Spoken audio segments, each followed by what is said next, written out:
UP के चर्चित NRHM घोटाले में अब बड़े बड़े नामों पर शिकंजा कसना शुरू हो गया है। उत्तर प्रदेश विजिलेंस ने बहराइच के पयागपुर से पूर्व विधायक रहे मुकेश श्रीवास्तव उर्फ ज्ञानेंद्र प्रताप श्रीवास्तव को गिरफ्तार कर लिया है। आरोप है कि उन्होंने अपने कार्यकाल के दौरान आय से अधिक स्रोत से कहीं अधिक संपत्ति अर्जित की थी। इतना ही नहीं, उनका नाम एनआरएचएम घोटाले से जुड़े कई मामलों में भी सामने आया है, जिनकी जांच लंबे समय से चल रही है।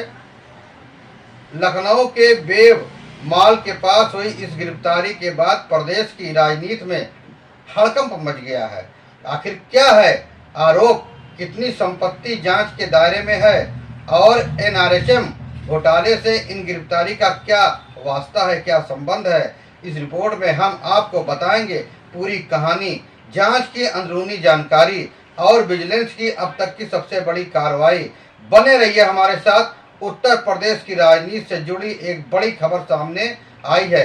यूपी विजिलेंस ने एनआरएचएम घोटाले और आय से अधिक संपत्ति के मामले में बहराइच के प्रयागपुर क्षेत्र के पूर्व विधायक रहे मुकेश श्रीवास्तव उर्फ ज्ञानेंद्र प्रताप श्रीवास्तव को गिरफ्तार कर लिया है। बुधवार को हुई इस कार्रवाई के बाद राजनीतिक गलियारों में हलचल तेज हो गई है। विजिलेंस की टीम ने उन्हें लखनऊ के बेब मॉल के पास से हिरासत में लिया है। सेक्टर में आय से अधिक संपत्ति का मामला दर्ज है। जांच में पाया गया कि विधायक रहते हुए उन्होंने अपनी वैध और ज्ञात अज्ञात स्रोतों से अधिक संपत्ति अर्जित की। इसी आधार पर भ्रष्टाचार निवारण अधिनियम 1988 की धारा 13(1) भी तथा धारा 13(2) के तहत उन्हें गिरफ्तार किया गया है। जांच एजेंसी का दावा है कि वित्तीय दस्तावेजों और अन्य साक्ष्यों के अध्ययन के बाद उनके खिलाफ कार्रवाई की गई। जारी प्रेस नोट के अनुसार पूर्व विधायक के खिलाफ केवल आय से अधिक संपत्ति का ही मामला नहीं है, बल्कि यूपी सतर्कता अधिष्ठान में उनके खिलाफ 3 अन्य मुकदमे भी दर्ज हैं। इन मामलों में उनसे पहले भी पूछताछ की जा चुकी है। विजिलेंस का कहना है कि अभी भी कई महत्वपूर्ण साक्ष्य जुटाए जा रहे हैं और मामले की गहन जांच जारी है। मुकेश श्रीवास्तव का नाम राष्ट्रीय ग्रामीण स्वास्थ्य मिशन यानी एनआरएचएम घोटाले से जुड़े कई मामलों में सामने आया है।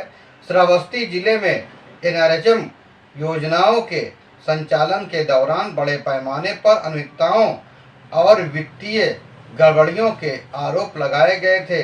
इन मामले में दर्ज एफआईआर के आधार पर लंबे समय से जांच चल रही है और विजिलेंस लगातार साक्ष्य एकत्र कर रही थी।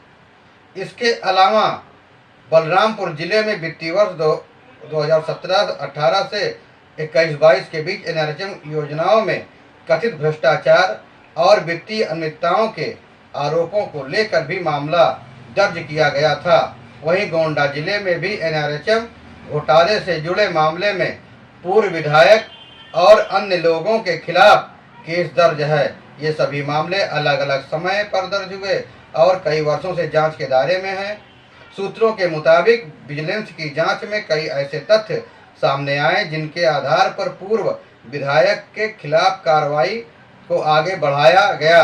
लंबे समय से चल रही जांच के बाद बुधवार को आखिरकार उनकी गिरफ्तारी कर ली गई। जांच एजेंसी का कहना है कि इस मामले में अन्य आरोपियों की भूमिका भी खंगाली जा रही है। जिन लोगों के खिलाफ साक्ष्य मिलेंगे उनके विरुद्ध भी कानून के अनुसार कार्रवाई की जाएगी। पूर्व विधायक की गिरफ्तारी के बाद अब सभी की नज़र विजिलेंस की अगली कार्रवाई पर टिकी हुई है। माना जा रहा है कि जांच अभी आगे बढ़ने के साथ इस मामले में और भी खुलासे हो सकते हैं।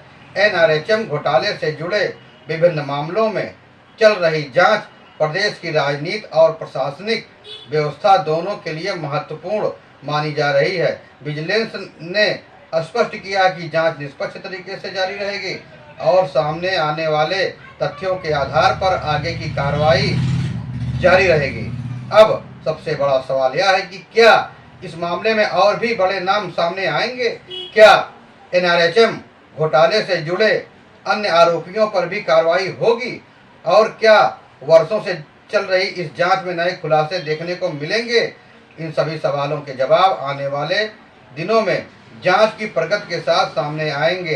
फिलहाल विजिलेंस की इस कार्रवाई ने भ्रष्टाचार के खिलाफ चल रही मुहिम को एक नई दिशा दी है। इस पूरे मामले पर आपकी क्या राय है? क्या आपको लगता है कि एनआरएचएम घोटाले से जुड़े सभी दोषियों के खिलाफ सख्त कार्रवाई होनी चाहिए? अपनी राय हमें कमेंट बॉक्स में जरूर बताएं।